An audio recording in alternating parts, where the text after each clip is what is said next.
বিজ্ঞান বিষয়ক প্রশ্ন উত্তর।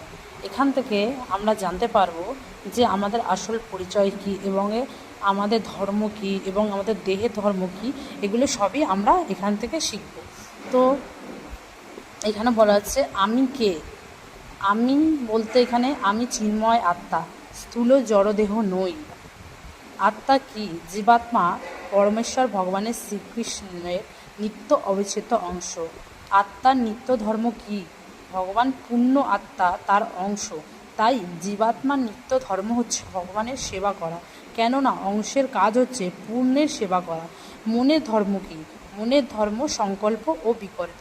দেহের ধর্ম কি? দেহের ধর্ম ভোগ আর ত্যাগ। দেহের 6টি পরিবর্তন কি কি? জন্ম, মৃত্যু, স্থিতি, সন্তান, সন্ততি, সৃষ্টির ক্ষয় ও মৃত্যু। জীবের স্বরূপকে? জীবের স্বরূপ হয় কৃষ্ণের নিত্য দাস। Number question.